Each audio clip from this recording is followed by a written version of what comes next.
বিশ্বখ্যাত footballer Lionel মেসির কলকাতা সফরকে ঘিরে সৃষ্ট নজিরবিহীন বিশৃঙ্খলা এবার পৌঁছল আদালতের দোরগোড়ায়।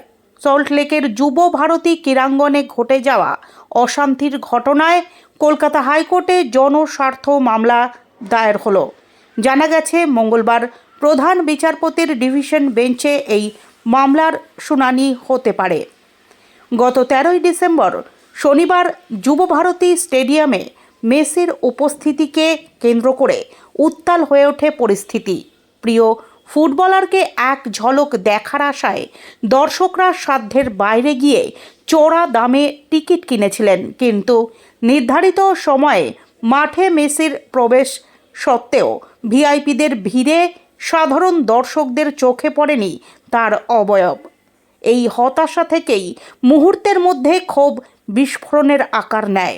দামি টিকিট থাকা সত্ত্বেও মেসিকে দেখতে না পেয়ে উন্মত্ত জনতা ব্যারিকেড ভেঙে মাঠে ঢুকে পড়ে। শুরু হয় ব্যাপক ভাঙচুর, চেয়ার ভাঙা, জলের বোতল ছোড়া, ব্যানার ও পোস্টার ছিঁড়ে ফেলার মতো একের পর এক অপ্রীতিকর ঘটনা ঘটে।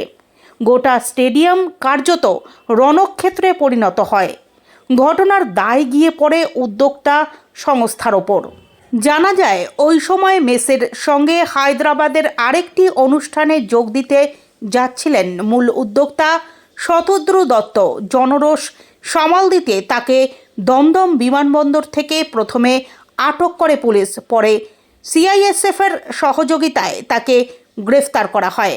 বর্তমানে শতদ্রু দত্ত 14 দিনের পুলিশ হেফাজতে রয়েছেন। এই ঘটনায় ইতিমধ্যেই রাজ্য সরকার একটি বিশেষ তদন্তকারী দল গঠন করেছে। তবে সেই সিটের তদন্ত প্রক্রিয়াকেও চ্যালেঞ্জ করে হাইকোর্টে আলাদা মামলা দায়ের হয়েছে।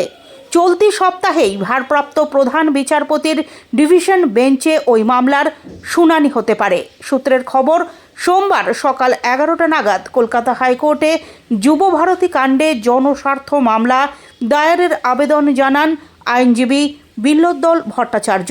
তার আবেদনে সাড়া দিয়ে ভারপ্রাপ্ত প্রধান বিচারপতি সুজয় পাল মামলা দায়েরের অনুমতি দেন। মঙ্গলবার প্রধান বিচারপতির ডিভিশন বেঞ্চে এই মামলার শুনানি হওয়ার সম্ভাবনা রয়েছে।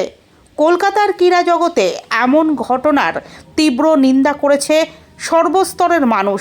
ফুটবল প্রেমী শহরে নিরাপত্তা ও ব্যবস্থাপনার এমন ভেঙে পড়া চিত্র নিয়ে উঠছে একাধিক প্রশ্ন। আদালতের পর্যবেক্ষণে এই ঘটনার দায় ও ভবিষ্যৎ দিশা কোন পথে যায়, সেই দিকেই এখন তাকিয়ে শহরবাসী।